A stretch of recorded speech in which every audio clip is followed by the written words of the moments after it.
Hey, I'm back with another chess video. I'm still Igor Smirnov, international grandmaster and chess coach.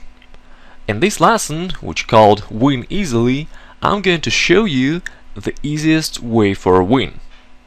And I'm not talking about a certain specific opening here. Quite the contrary. I'm going to give you the general path for gaining victories against most club players. First, I'd like you to think about this. Who is your typical opponent? Let's try to describe the most typical modern club player. What is his style and what can he really do during a practical game? First, he can attack. Yeah, that's what they really like to do. Everybody understands that the final goal of a chess game is to mate an opponent's king. Therefore, you need to attack him and to reach this goal. Although there is a strict logic here indeed, this is still a bit primitive way of thinking. Nevertheless, this is the first characteristic feature of a typical club player. Secondly, he can use tactical tricks. Nowadays, every chess player can easily find lots of tactical puzzles in chess books, websites, and so on. That's why many players have a good tactical vision, and those who have an attacking style of play can usually implement tactics in their games. This is when they can be really dangerous for you. These two items are the only weapons which an ordinary club player can use in his games. Of course, it means that he has huge gaps in all other areas of a chess game.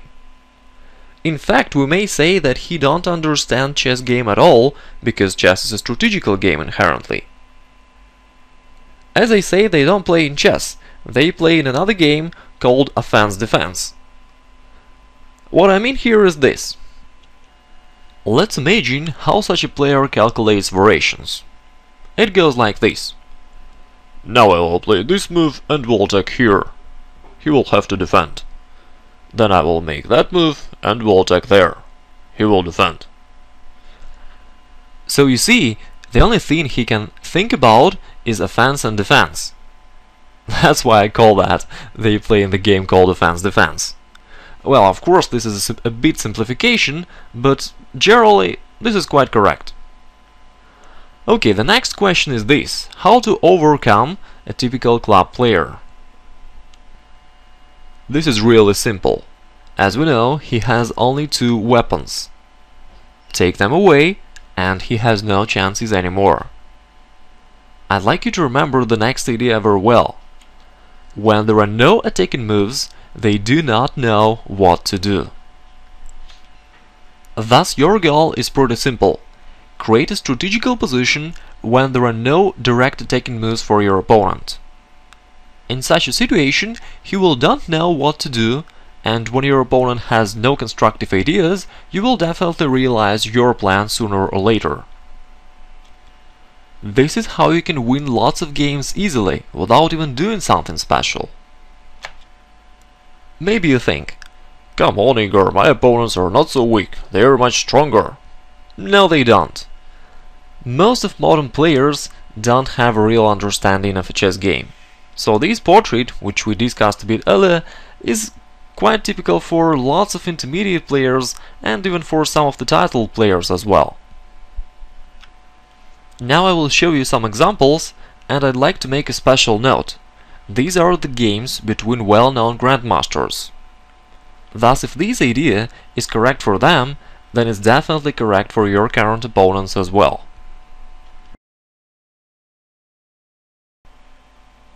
Okay, here is the first example. d4, knight f6, c4, we can see king's Indian defense. First moves are standard. Okay, let's start here. In this position, black has a few possible plans. He can play e5 like he did in the game, he can play c5, which is also very popular nowadays, or sometimes black even may try to push b5, after some preparation of course. He can play like a6, c6 and then b5. Therefore, black has a few plans, and that's why it makes sense for black to make castling first, because black needs to make castling anyway. And after that, depending on the white's next moves, black can decide which plan is more suitable for the current situation. You know, this is not even chess understanding, this is a simple logic. Therefore the e5 move is not so good for black. Okay, white played knight e2, c6, bishop g5, and here black played queen a5. What do you think about this move?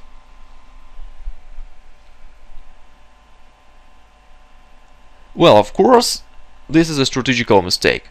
But anyway, let's try to understand the black's logic. First of all, maybe he was worried about the spin over the black's knight. In fact, this is certainly not a big problem, and it's definitely not what should black care about right now. The next thing, the move queen a5 creates a tactical threat. Now, if white is not careful enough, black can play e takes d4, and this will be a discovered attack on the white's bishop g5. So black found tactics. And as I told you earlier, if they can attack, they will attack, because this is the only thing which they can do. Strategically, the move queen a5 is a huge mistake, however. Because first of all, in an opening we need to develop our pieces and not to move a queen. At the early stage of a game, I mean. Secondly, in king's Indian defense, white usually attacks on the queen side. Therefore, we may predict that in the future white will push the pawns there, and the black's queen will give white extra temples for an attack. So, certainly the queen is misplaced there. Okay, white played queen d2, knight d7, d5. By the way, here black already experiences some problems because of the wrong position of his queen. Now white is threatening to take on the c6 and to win the d6 pawn then. And since black don't have a queen on the d8, he don't have a convenient way to protect this pawn. That's why black has to take there and to release attention. Here black plays h6. Okay, I will not criticize this move too much, it makes some sense, but nevertheless I don't like it too much, because after bishop e3 this pawn is under attack and black can't make castling right now, so he will need to spend additional time for preparing development. And the white's bishop on the e3, by the way, is standing pretty well. Here, except attacking the h6 pawn, it also controls this diagonal, which is very good for white. Okay, here black played a6. Probably black is preparing b5, trying to attack here.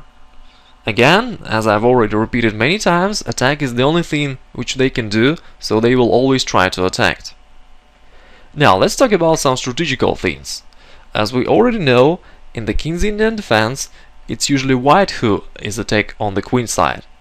That's why if black tries to push pawns there, it will rather helps white, because it will create weaknesses in the black's position.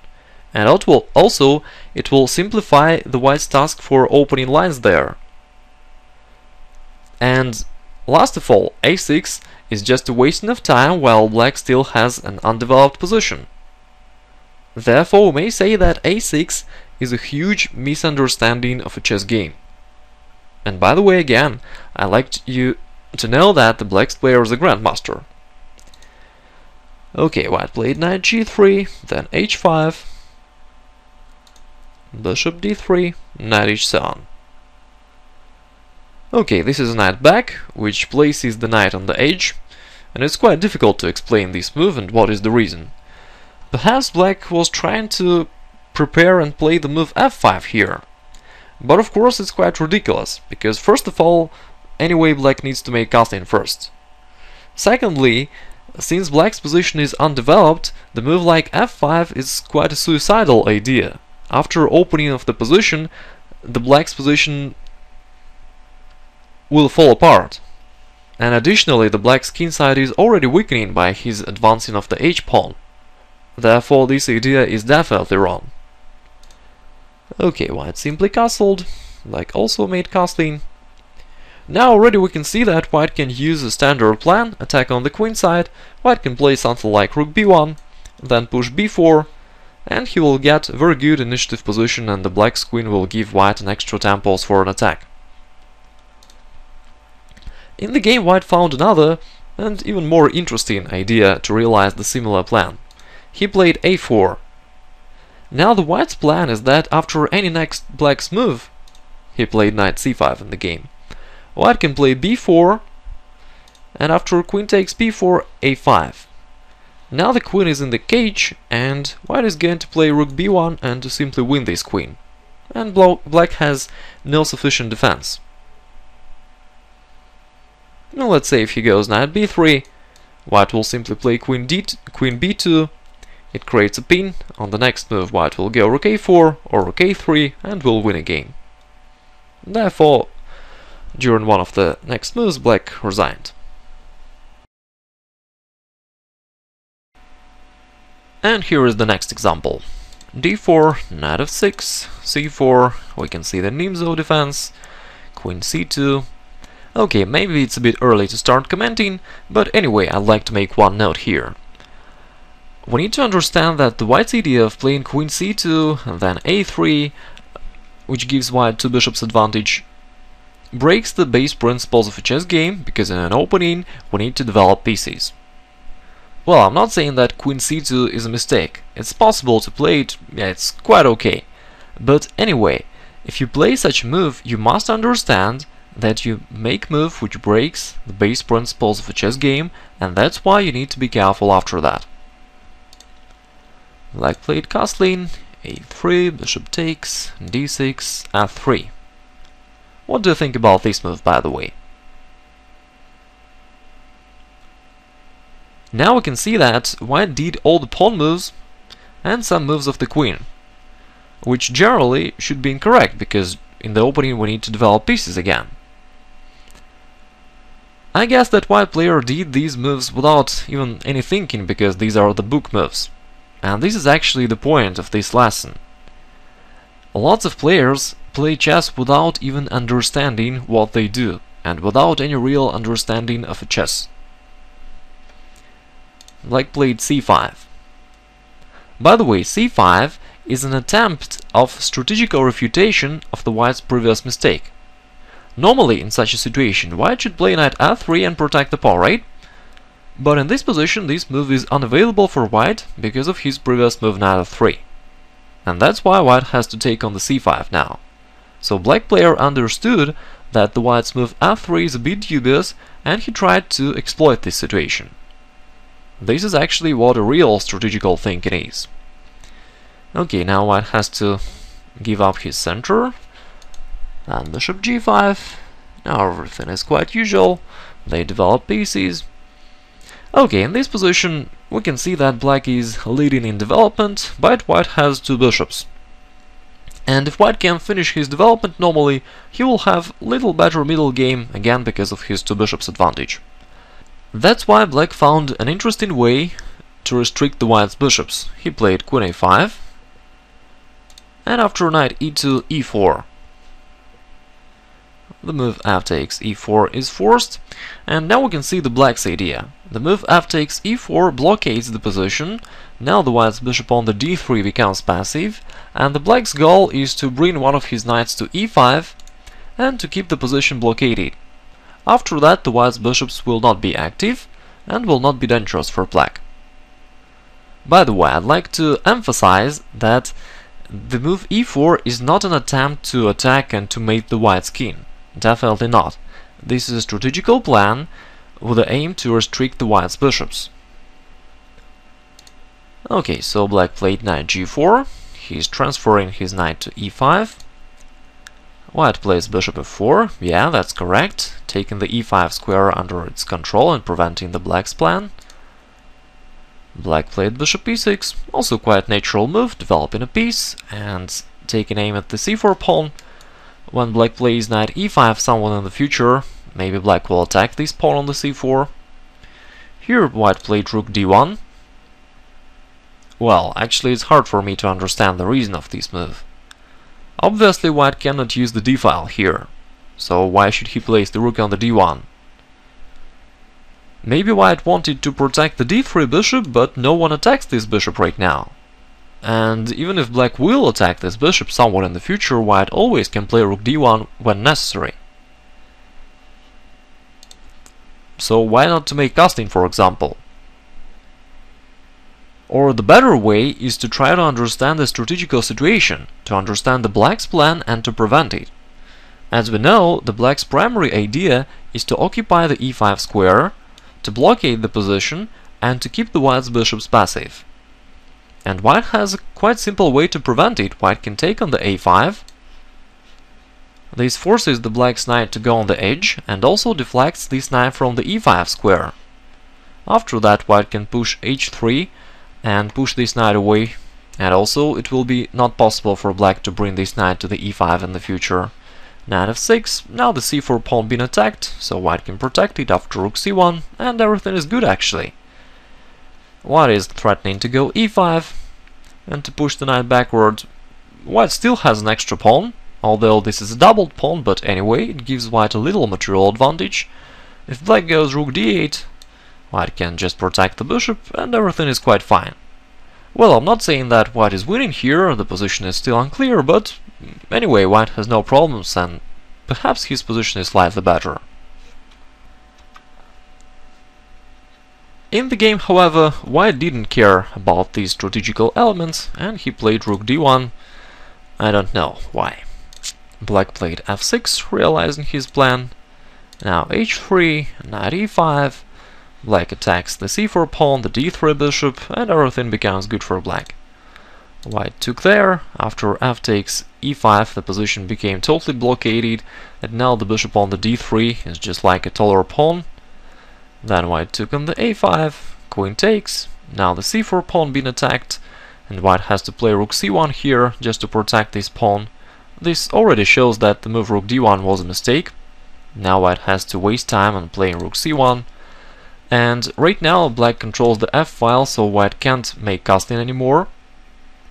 On one of the previous moves, instead of rook d1, castling was a very easy solution for white, while right now it's not possible at all. Also, we can see that the white's position becomes passive. Black has lots of ways to develop his initiative. He can attack the bishop d3, after rook d8 he can attack the white's weak pawns, and so on.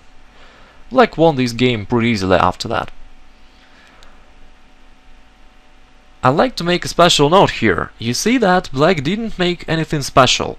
He didn't make an opening novelty, he didn't calculate variations 20 moves ahead, he didn't find a sudden combination. He made a normal positional moves, while white player didn't know what to do.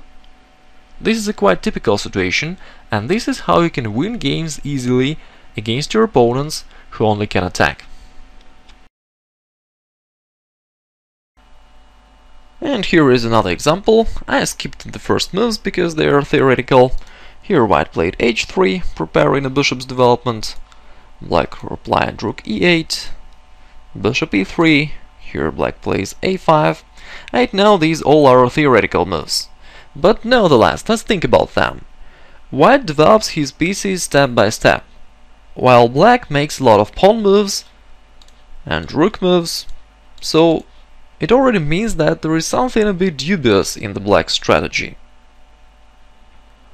Okay, let's move on. Queen c2, a4, rook d1. Still we can see the same situation. White gradually brings his pieces into the game, while black, well, tries to use some tactical tricks, like on the previous move, white can't take the pawn because instead of rook d1, because black will take e takes and then will take the pawn on the e4. So black cares about some tactical tricks instead of trying to think strategically and trying to understand what generally he should do. Okay, now after rook d1 he played queen a5, then rook b1. Here black took e takes d4. Well, I guess black player did these moves unthinkingly just because this is a well-known idea. Bronstein played this 50 years ago, so modern players can just repeat the ideas of old masters. However, there is a huge problem here. You cannot play chess unthinkingly. So when Bronstein played these moves, he understood what he did, while modern players just repeat them, without understanding that the move e takes d4 gives up a center, which is a strategical mistake. Usually we need to keep the center, and not allow our opponent to get a big advantage here. Okay, knight d4, knight c5. This actually provokes white to play b4, and white will definitely do it. Now black is hoping to attack white somehow after queen b4 and then maybe attack the b3 weakness. So again, black is trying to create an attacking position without enough strategical reasons. White has an advantage in the center, all the white's pieces are active, so the black's attacking attempts will not be dangerous for white. Quite the contrary, right now black uses a queen to blockade the white's pawn. As we know, this is a mistake. Queen is a bad blocker because it can be easily attacked. For example, white can attack it by knight a2. It doesn't work right now because after the queen move, the e4 pawn is hanging. But well, this is a temporary factor. Such tactical tricks cannot help black always. White played bishop f4, attacking the d6 pawn, bishop f8, now bishop d2. We already can see that black has some problems because of the wrong piece on the blockade square. Queen b6, now bishop e3. White again opposes his bishop to the black's queen. Queen b4, and here white played queen d2. White found another way how to disturb the black's queen. Now white is going to go knight c2, attack the queen, and when it goes away to push b4, pushing all the black's pieces backward and getting a strategically winning position. Black played queen b6, but now white can play b4 right away, which gives white a forcing win. In this variation after queen d3, white is attacking the knight, and when black solves this problem somehow, white will play knight e6, attacking the queen, and after the queen move, white can go knight c7, attacking everything and getting a decisive material advantage.